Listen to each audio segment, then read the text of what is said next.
Right, so just to quickly recap what we did last lecture, we talked about climate changes that occurred over relatively long time frames, so less than 1 million years, but longer than a few thousand years.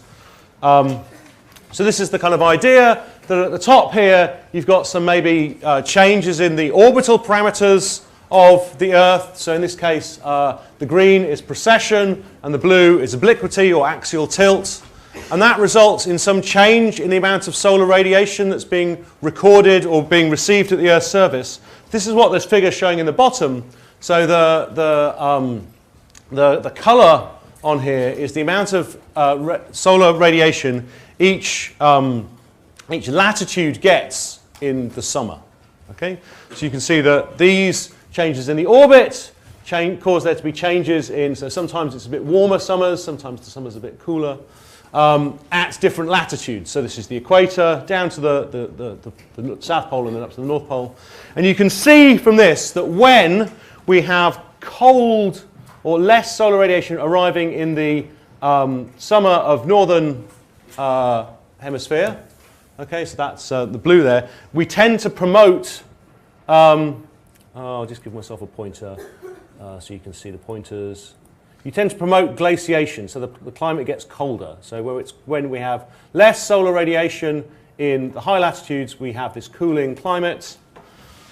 And that's what's thought to explain the timing of these climate variables, this variation as we go into this icehouse world, getting colder and colder and colder. We have these glacial interglacial cycles that flip backwards and forwards, recorded as oxygen isotopes. And the key thing is that the magnitude of these changes, so these are the various different orbital forcings caused by changes in the Earth's orbit, is actually quite small. So to explain the magnitude of the variability, so to make the size of these glaciations, you have to invoke some kind of feedback. And the ones we discussed were the feedback of albedo. So when it gets cold, we get more ice. Planet's more reflective, gets colder, which promotes more coldness. And carbon dioxide. So carbon dioxide is more soluble in a cold ocean. So that means the atmospheric concentration will go down, which makes it colder, which means more will sort of dissolve in the ocean. So that acts as a positive feedback. Okay? And we can explain those using that equation up there, which we all know and love. We then went on to talk about short-term climate variability. So this is on a maybe just 1,000 or hundreds of years timescales, but very, very rapid changes. But it's not the global temperature. We're just redistributing heat between the north and southern hemispheres. And that's driven by internal climate cycle, internal climate dynamics. So we discussed those in that lecture. And then also we discussed this concept that the climate is not linear. So it can switch rapidly from one stable state to another stable state if you change the forcing gradually. So this is this kind of threshold approach of, threshold response, sorry, of climate. Okay, so today we're going to be talking about even shorter timescales. Okay, so some of the mechanisms that control climate on the kind of timescales of human interactions. So this is the kind of one of the main plots for today. So this is the temperature reconstruction based on thermometers. So these are actual measurements of temperature measured all around the globe, averaged together in some way to get the global average temperature. And you can see here from the beginning of the 20th century to basically 2015, which is this data point up here, we've had approximately 1 degree Celsius of warming already. Okay, so 0 is kind of arbitrarily fixed at this point in the 1960s average, I think, or 1950s to 60s average. So we start off at kind of like -2 and go up to 0.8. So this is the temperature anomaly. This is not the actual temperature. But we can see that we've experienced quite a lot of warming over this time period. But one of the things we're looking at today is what are the reasons for this warming, and also what are the reasons for some of these variability. So it's not just a nice monotonous straight line. We have some variability in here. We're going to see if we can explain some of that. Okay, and we're going to try and do that using kind of the parameters in this equation. So changing the solar flux, changing the albedo, so the shininess of the planet, and changing the emissivity of the atmosphere, so changing the greenhouse gas effect. So those are the only things that can really affect the global temperature. So let's go and have a look at them. So first of all, the sun. So if we look at the sun, and people have been looking at the sun for well, forever, basically, since we've had eyes. For, I guess, for 500 years, something like that, we've been looking at the sun and we've been noticing these things called sunspots. So these are these basically slightly darker patches on the surface of the sun. And people write them down because that's what they did back in the Middle Ages. And I thought, oh, that's interesting. And we've carried on doing that to the modern day. And it turns out that when we have these sunspots, the sun is in a more active phase. So it's basically the sun is giving out more energy. So that makes the amount of energy that's received at the Earth's surface more, so we should get warmer. And it has this really characteristic 11-year cycle. So the sun basically every 11 years goes through this cycle of being a little bit more powerful, a little bit less powerful. So one of the questions is some of this variability, some of this up and down wiggle, wiggle, wiggle, yeah, is that caused by the variability in the power of the sun? Okay? Could all of this be explained by the variability in the power of the sun? So one of the things we need to do is we need to test this kind of hypothesis that the sun is responsible for all of this. So one thing we could look for, in these data is, do we see evidence for that 11-year cycle? Okay? And if you look at the data, well, maybe a little bit, but it's certainly not as obvious as the forcing was. So if we look back at the forcing, see that's got a really nice regular up, down, up, down, up, down. And also there's not much of a trend on these data. So from the 1950s to 2000, there's no increase in the overall solar activity. So solar activity can't be responsible for the overall trend here. And also, the 11-year cycle isn't so obvious in the temperature data. So the sun's power is changing, but it's not appearing to affect the climate by much. Okay? And we'll see why that is tomorrow. Another thing that can affect climate are volcanic eruptions. So we talked a little bit the other day about how when you've got more volcanic eruptions, you give out more CO2, and this increased volcanism at this point, basically back in the early Neogene, that was responsible for perhaps some of the warmer climate back then. And the reduced volcanism since then, we mean less CO2 in the atmosphere, a bit more cooling. So that's not the only gas that volcanoes give out. So on very long time scales, millions and millions of years, the CO2 given out by volcanoes, that's what's important. But on short time scales, so this is the Eyjafjallajökull Icelandic volcano that went off a couple of years ago, ruined all of our holidays. So you can see that there's all this ash coming off this volcano here, right? So volcanoes give off a lot of ash when they erupt into the atmosphere. They also give off a whole bunch of other gases than CO2. So especially things like sulfur dioxide, hydrogen fluoride, HCl, okay, all of these other gases. And these gases and the particles that come out of the volcano do have an effect on climate. But they only have an effect on climate over a very short time scale. So while the volcano is erupting and maybe for a few years afterwards. And the effect is that they basically, if you have sulfur dioxide being pumped out of your volcano, and that's one of the main gases that comes out of volcanoes, sulfur dioxide, water, that reacts with the oxygen in the atmosphere to form sulfate rather than sulfur dioxide, and that sulfate reacts with water to become sulfuric acid. And sulfuric acid has a very, very high boiling point. Okay? So this means that it condenses very, very quickly into lots of small droplets. Okay? So these small droplets lead to the formation of more clouds, and we'll go on to explain why this is. So what effectively we're doing here is we're changing the amount and the type of clouds, so we're making the planet more reflective when we have a volcanic eruption. So this only lasts for a few years after the volcano, but it's much more effective than the CO2 that the volcano gives out.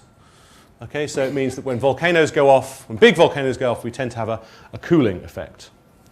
So the reason this is imagine these boxes represent kind of bits of atmosphere.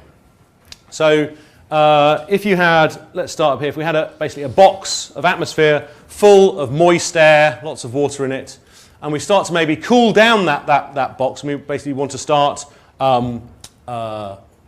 forming water droplets, those water droplets can't form unless there's something for them to start basically precipitating out onto. So what happens is that the little parcel of atmosphere gets super saturated, so it's got too much water in the gas phase, and it wants to precipitate that out into, or wants to condense that out into water droplets, but it can't do it because there's nothing for the water to kind of condense onto. So what happens then is you reach a state where you all of a sudden precipitate out all of your water in kind of basically one big go, and you end up with quite big drops of water. Okay?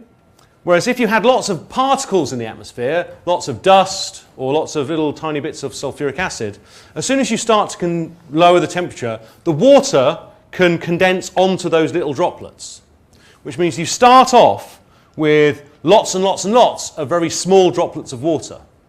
Okay? So then as you cool the gas down some more, you want to precipitate out some more water, it's already precipitated out as droplets. So you end up, if you have lots and lots of what we call cloud condensation nuclei, or basically particles of dust, or bits of volcanic ash, or sulfuric acid droplets, you end up with clouds that are made up of much smaller droplets. Okay? Whereas if you don't have those cloud condensation nuclei, you have clouds that are made of much bigger droplets. So this has two effects. So if you have smaller droplets in your cloud, it makes the cloud appear whiter. Okay? So if you have big droplets, it appears darker, which means that if you don't have the cloud condensation nuclei, your albedo is lower. So that means you have a warmer planet. If you have these smaller droplets, the clouds also last for longer. Okay? Because these big droplets fall out of the sky as rain. Okay, so this means that after a volcanic eruption, the clouds in that bit of the atmosphere will be whiter, there'll be more of them, and they will last for longer. So that makes that bit of the planet more reflective, which affects the albedo, and we get cooler. So this is what happened to the sulfur dioxide concentration in the atmosphere immediately after the Mount Pinatubo eruption. So Pinatubo is in here somewhere, I think. Up in Indonesia. Anyway, it's in there somewhere. Where is it?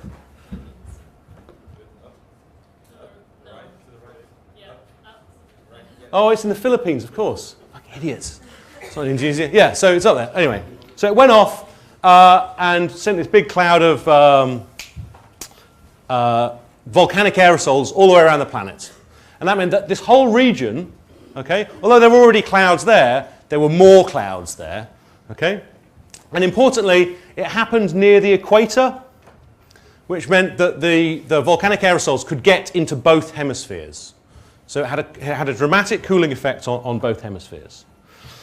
So other things that affect how effective volcanoes kind of are. So if we can look at some volcanoes, so this one, Fuego, which is in Central America, I think. See, that one kind of put lots of particles into the atmosphere, and it took a long time for those particles to come out of the atmosphere, whereas a volcano like Mount St. Helens, which erupted in 1980 something or other. It was definitely in the 80s. Anyway, that erupted, had much more in the atmosphere initially, but it came out much more quickly. Okay, so these particles basically that are in the atmosphere, they only stay in the atmosphere for a very short amount of time before they're washed out of the atmosphere. So, where the volcano happened, so Mount St. Helens happened at quite high latitude, okay, where atmospheric circulation is basically descending, and there's lots of weather, lots of rain at this latitude, so that washed out the particles from the atmosphere, whereas these more tropical, El Chichon, which was in Mexico, these eruptions stay in the atmosphere for a lot longer because they're near the equator where atmospheric circulation is rising. Okay, so this stuff can stay up in the stratosphere for longer. The other thing that determines the magnitude of the climatic effect is the amount of sulfur in the volcano. Okay, because the main cloud condensation kind of nuclei effect is from the sulfuric acid rather than from the volcanic ash. So what we've got here is basically an estimate of the amount of sulfur that was erupted in the volcano, and this is basically made from measurements of inclusions of melt inside crystals. So this is basically a sample of the melt, the magma before it erupted. Okay, it's basically trapped inside minerals. We can measure the sulfur content in that, and then we can measure the sulfur content in the rocks that are erupted and kind of do a mass balance and work out how much sulfur is missing. That must have been kind of degassed during the eruption. Okay, and then we can compare the amount of sulfur that was erupted to the global temperature change, okay, for that year that the volcano erupted. So you can see for Mount St. Helens, a relatively small eruption, okay, you get 10 to the minus 1 degrees C, so 0.1 of a degree Celsius cooler. For large eruptions, Krakatoa, okay, we might get half a degree C of warming. For very, very large eruptions like Laki in Iceland, Tambora, we might get a whole degree Celsius colder for that 1 year. Okay, we've got this mechanism now, and we can kind of think, well, if we have volcanoes go off a lot, that might make the planet cooler. So what we can do now is test that case with a longer-term climate record. So what we've got here is some measurements from an ice core. So this is basically a little chunk of ice core, and what it's doing is being melted at the base, and then they're just measuring the chemistry of the water that's given off as the ice melts, and you melt through year by year by year. You might just be able to make out here, there's this layer, this is an ice core that looks a bit dusty. So what this is doing is it's basically looking at the products of volcanic eruptions that are a long, long way away, get blown over Greenland, okay, and that we get some record of the acidity of the ice. So this is basically how much sulfate aerosol is being deposited on Greenland, and that's a proxy for how much volcanism there is. So an indirect measurement of global volcanism, or at least northern hemisphere volcanism. So you can see these regions here when increasing acidity is that way. So we have more volcanoes going off here, fewer over here. And then we can compare that with an index of temperature, so probably some other proxy measurements, maybe the isotopic composition, because we can't directly measure temperature back in time, so we use a proxy measurement. And you can see when we have fewer volcanoes go off, it's warmer. When we have more volcano goes off, it's cooler. So this kind of fits in with our theory that the amount of volcanism going off on very short time scales can cause cooling. So that's a little bit of a side. You get the same effect when you have a meteorite impact. So when a meteorite hits the ground, you kind of like splurge out a whole bunch of rock and dust and stuff like that. And depending on what kind of rock the asteroid hits and what the asteroid's made of, you can also inject lots of sulfur into the atmosphere. So asteroid impacts have the same, or thought to have a similar kind of a similar effect as volcanism in terms of a short-term cooling. So this is the idea that perhaps kind of larger events that also had climate impacts. We can also use the same kind of theory of using sulfate aerosols to affect clouds to maybe do something about the climate of the planet. So this is the idea that we might be able to pump sulfuric acid up into the stratosphere and maybe form more clouds in the stratosphere, kind of by geoengineering, and that will have the effect of cooling the planet and mitigating some of our anthropogenic warming from CO2. So not saying that this is necessarily a good idea, because there will be other effects from this, and there are also issues about the political governance and the ethics of doing this, but it would work. So it would cool the planet, wouldn't be that expensive, maybe a couple of billion pounds a year to do that. But it's an idea that's out there. So what we can do to kind of to test whether these volcanoes, going back to what kind of we're supposed to be doing, is we can see if the forcing that we predict from all these volcanoes going off over the 20th century, and we know when the volcanoes were gone off because we were there that's a big volcano. So what we've got here is a plot of what we think the total climate forcings were. So this is from the whole of basically the 20th century. So the green line is the forcing that we would get if we were only considering our greenhouse gas emissions. And you can see that's basically being smoothly going up through time. You can see this little orange curve. This is this 11-year wiggle from the solar flux changing. And you can see that the magnitude of that solar variability is actually really, really small. So although the power of the sun has been changing, it's not been changing enough to explain kind of the majority of climate change over the 20th century. Other things on here kind of explain up there. So changes in things like land use and the reflectiveness of snow and stuff like that. But the ones I want to look at here are these kind of curves down here. So this spiky thing here is basically what we would expect the climate forcing to be if a big volcano went off. And we know that, so this was, that was I'm not sure which one that was, but we've got Pinatubo here, Mount St. Helens, and one of the El Chichons there. And these big eruptions have gone off, and we expect there to be cooling, so a negative radiative forcing with those. So we can add up all of the forcings, okay, and that's what this curve is at the top. So there's this overall upwards trend, okay, and but with these occasional little spikes down. And you might be able to just kind of with the kind of a little bit of squinting and whatnot, you can kind of match up kind of some of these kind of negative anomalies in temperature do coincide with times when we had these volcanoes go off. So some of this wiggling up and down might be due to the atmospheric aerosols from these volcanoes. It's clear that we're not fully describing, so this curve doesn't look quite exactly like this curve. So something how we convert the amount of volcano going off to a climate forcing, we're not quite understanding that 100% at the moment, but we are at least showing that there are climate changes that last a couple of years that are caused by these volcanoes going off. Okay, so we'll talk a little bit about this type of slide tomorrow, but this is basically showing that if we want to explain the warming that we've had, so here we've basically got the grey splodge in the background is our best estimate of the reconstructed temperature over the last 1,000 years based on proxy records, mostly tree ring reconstructions. And you can see the coloured lines on here are basically climate models trying to reconstruct those temperatures. And there are two groups of models. You've got ones with the thick lines and then the ones in the thin lines. Okay, so these are the thick line ones, these are the thin line ones.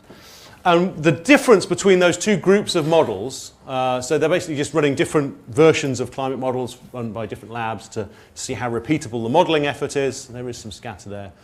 But basically, the models at the top, the thick line models, are using all of the forcings. Okay, so they're taking into account the radiative forcing from volcanoes, the radiative forcing from changes in solar output, and they're also using the greenhouse gas forcings, which are these lines here. Whereas the models which are in the thin lines are using all of the models at the top, all of the forcings at the top, except they're excluding the greenhouse gas forcings. So the idea here is that to explain past temperatures, you can do really well for the most of the last 1,000 years if you just ignore greenhouse gases, or the changing greenhouse gases, sorry. But for the last bit of this graph, you have to include anthropogenic greenhouse gases to explain the temperature change. So that implies that that temperature change has been caused by the greenhouse gases.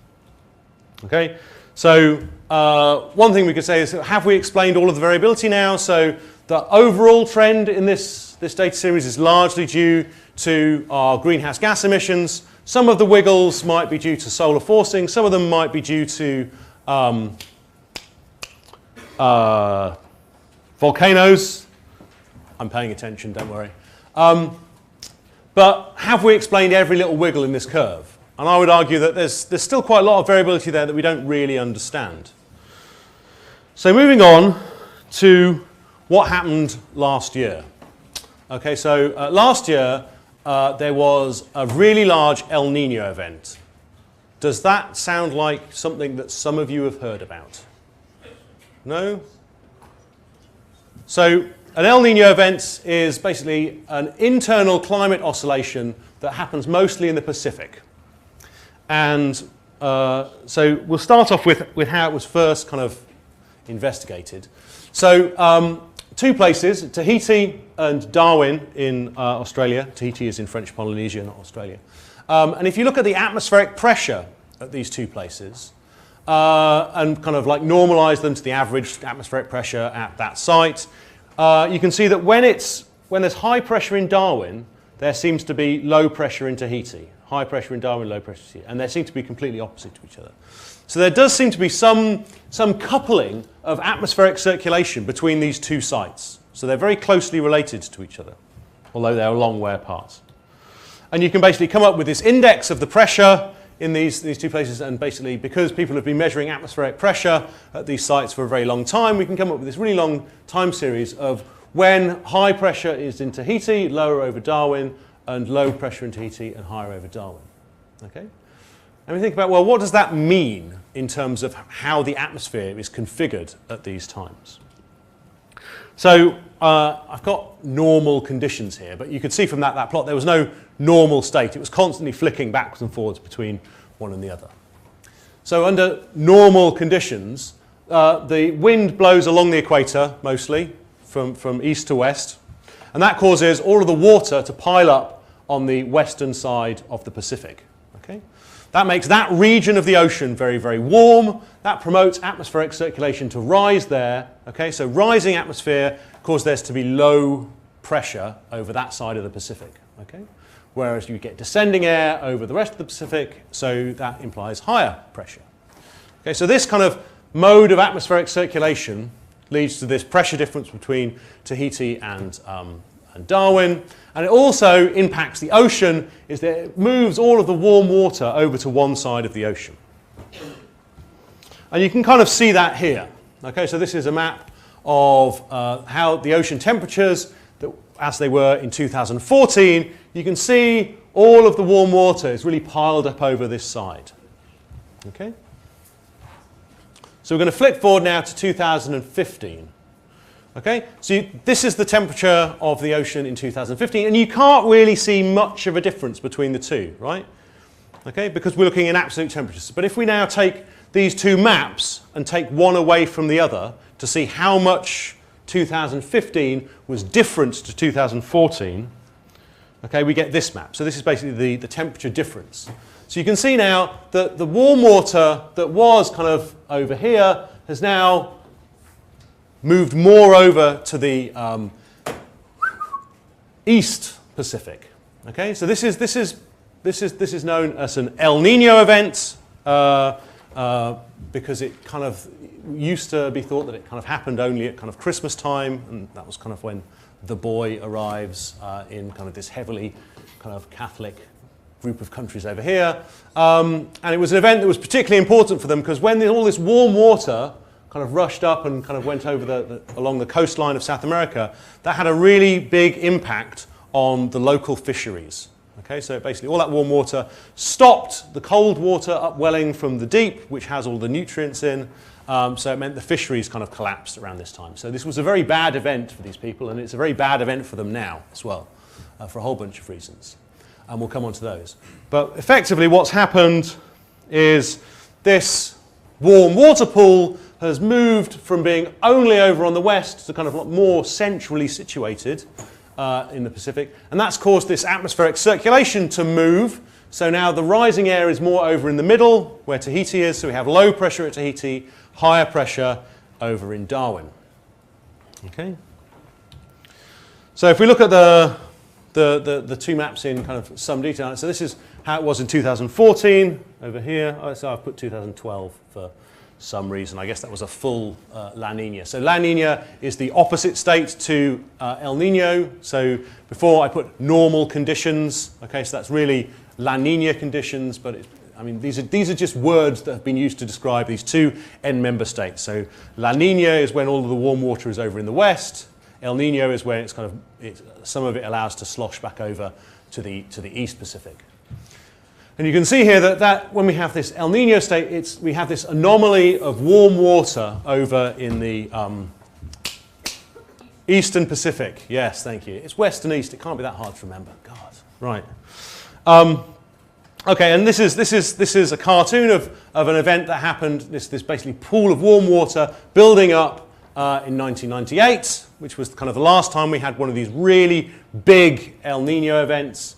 So this meant that large parts of the ocean were a lot warmer than usual. This had drastic effects for things like coral reefs. So coral reefs don't like it when it gets very, very warm. They expel all of their symbiotic zooxanthellae algae, so they bleach, go white, makes them more susceptible to dying. It has widespread climatic implications. So this is kind of what kind of extreme weather we might get when we have an El Nino. So if we make this region of the ocean here a lot warmer, that means there's going to be more rain over this side of the ocean and also over South America. So you tend to get lots of flooding, flash floods, lots of huge rainfall in South America. You tend to get droughts over in Indonesia and the Philippines, where Mount Pinatubo is, apparently.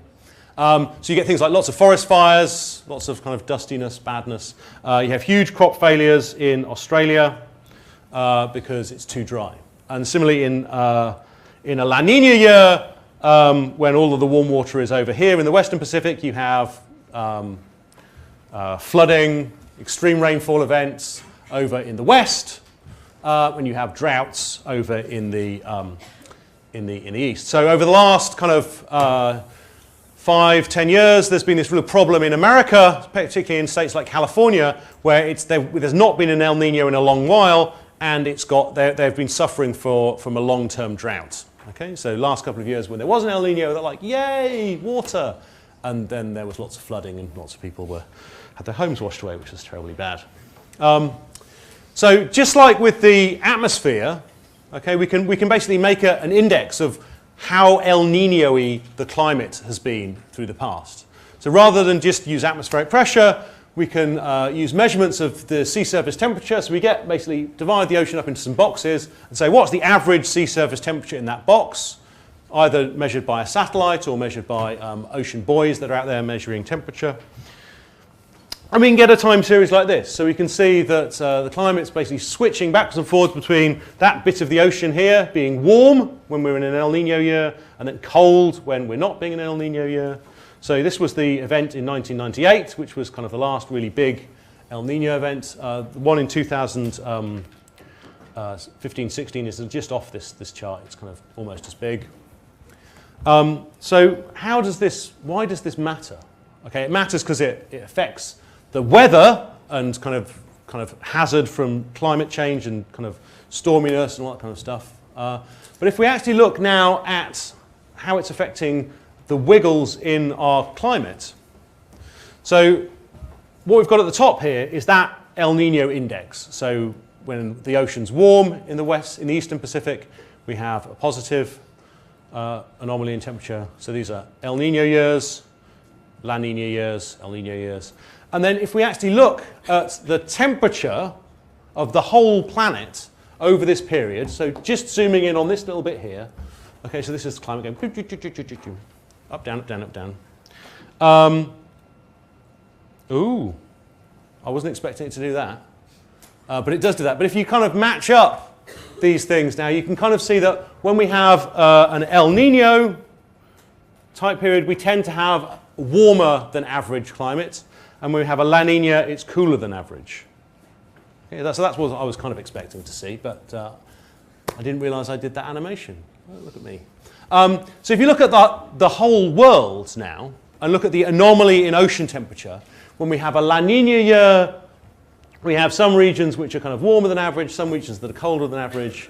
But when we have an El Nino year, we basically make a large part of the ocean much warmer than it would otherwise be. So we're not adding or taking much heat into or out of the ocean. We're just spreading out this warm water that was in the Western Pacific over a much wider area. And because the ocean is very big, okay, this has an effect on the transfer of heat between the ocean and the atmosphere. Because if you remember back to the first lecture, the atmosphere is heated from the surface of the Earth, mostly. So this means that if we make a large portion of the surface of the Earth a bit warmer by spreading the warm water out over a wider area, that means that we're going to heat up the atmosphere a bit more.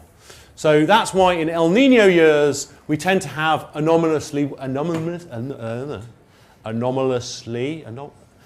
we tend to have warmer years. Okay, so that I'll do it again. So this hopefully means that we can now explain most of the variability in this record. So we can explain the long-term trend is mostly due to CO2. Some of the wiggles are due to a combination of the solar forcing changing a little bit, okay, but much smaller than it might cause maybe much variability. When a big volcano goes off, we get an anomalously cold year, but when we have switching between El Nino and La Nina, that explains the majority of the variability of the global temperature. Okay?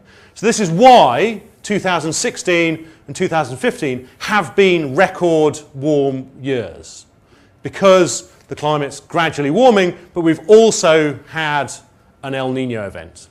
So I would expect that 2017 will not be much warmer or warmer at all than this year. We'll probably go back down. If we go back down into a La Nina state, we might go back down into one of these. So imagine this was 2016, we might expect 2017 to be down here. The overall long trend over kind of decades will be carrying on to warm, but the year-to-year variability is strongly dependent on whether we've had an El Nino or not.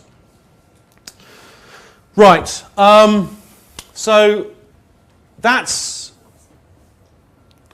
the kind of important stuff from the terms of explaining the rise in temperature across the 20th century. So we're going to go and do a little bit now in terms of investigating where some of these anthropogenic forcings have come from and why we know they're important. So, so most people are pretty comfortable knowing that CO2 is a greenhouse gas, hopefully. And you can see in the top figure here, this is a record of the carbon dioxide concentration in the atmosphere through time. So the actual measurements of the atmosphere are this tiny little line up here. And all of these symbols along here are measurements from ice cores. Okay, so basically, I think that might be a combination of measurements from ice cores and some of the really early measurements where people were figuring out how to measure CO2 in the atmosphere by kind of just grabbing a bit of the air outside their lab and measuring it.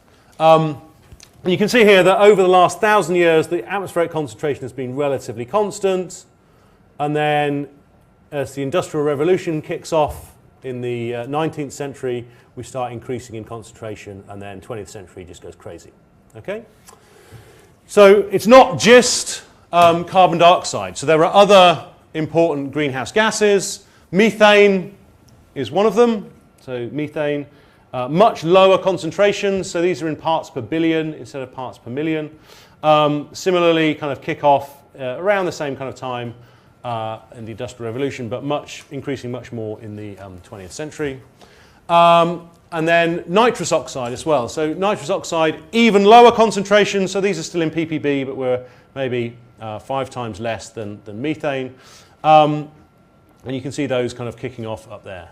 So those are 3 greenhouse gases that are all important because, first of all, CO2 is kind of the highest in terms of concentration. But methane and nitrous oxide are more effective greenhouse gases. So for every mole of methane and every mole of nitrous oxide, you get a lot more warming effect. And we'll come on to see the exact magnitudes of those later. But it's not just, we've not only been kicking out greenhouse gases. So when we had our Industrial Revolution, we burnt a lot of coal. That coal also had a lot of sulfur in it. So that sulfur got up into the atmosphere, and added to our sulfate aerosol loading. So that's kind of marked down here, and you can see this big spike in the amount of sulfur. So as we've been actually cleaning up our act and burning less coal and making sure that the oil that we burn is maybe lower sulfur, we put kind of some sulfur traps on some of our power stations to remove the sulfur. And the reason for that is because it's a big component of acid rain, which is bad for all kinds of other reasons. But you can actually see that's just started to decline now. So the amount of sulfur we put in the atmosphere is declining. And that's kind of a double-edged sword. So that's good. We have less acid rain. We'll see in the next, my last part, that's important. But it means that, so all of these sulfate aerosols will have had a cooling effect on the climate because they're adding to the cloud condensation nuclei. They're making the atmosphere more reflective. So a little bit of this has counteracted some of our greenhouse gas warming. Okay? And then when we take this stuff away, because these chemicals don't last very long in the atmosphere, whereas the other greenhouse gases do last very long in the atmosphere. So when we stop emitting carbon dioxide, that will stay in the atmosphere. Whereas this short-term cooling effect, that will just kind of go away. And we'll then get extra warming, which we've already committed to, but have then taken away the mitigation effectively by putting that stuff in there. So this is a tediously long table of all of the greenhouse gases, which are kind of important. It's a little bit out of date now in terms of the concentrations. So we were at, this is 2005, so only at 380 parts per million of CO2. We're now at 401 and a bit. But you can kind of see the important thing in this table is this column here, so the radiative forcing. So you can see here that some gases like CO2, you've got quite a high concentration, so maybe 400 parts per million. That's responsible for kind of most of the warming, so 1.5 watts per square meter of radiative forcing.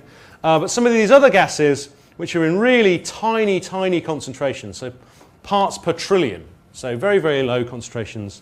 But they still have, in some cases, a significant, particularly some of the CFCs, because their chemistry is such that they are really, really effective greenhouse gases.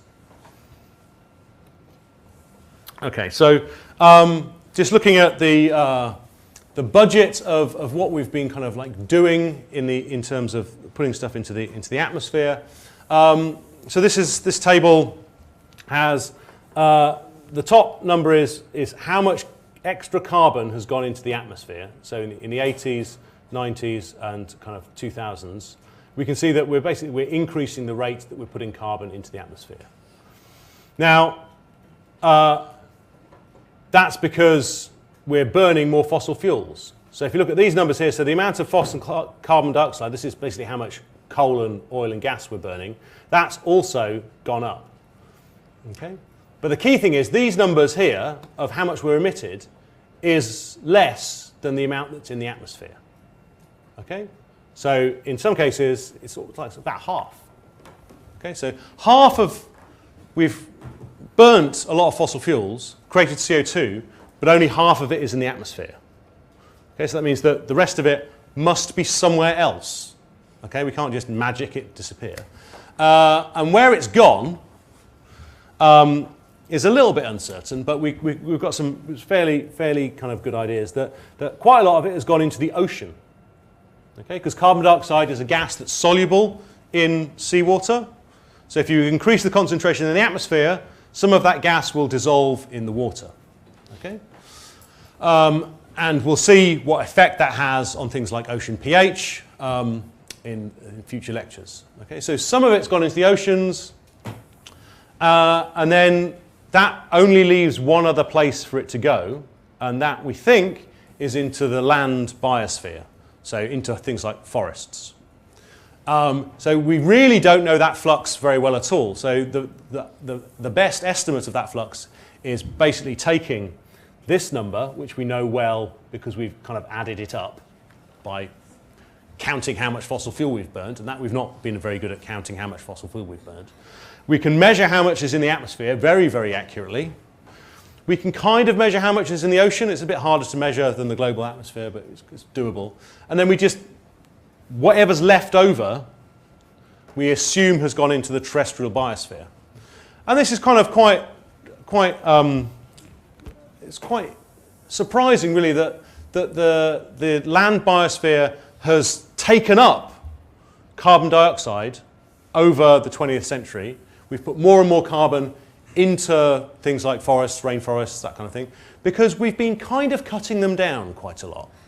Right? So over this time period, we've cut down lots and lots of forests, which tends to remove the carbon, both in terms of the carbon that's in the wood, but also the carbon that's in the soil.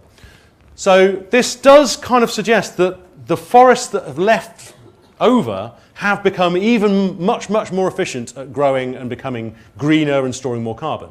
So it's one of the really big areas of research in this department is to try and quantify how forests and savannas and places like that will respond to kind of future climate change in terms of carbon dioxide, in terms of temperature, in terms of wetness, and how these will affect the future of this ability of the land to take up this carbon. Because at the moment, it's a really important sink. Okay, we're putting lots of carbon into these forests, we think, we really hope.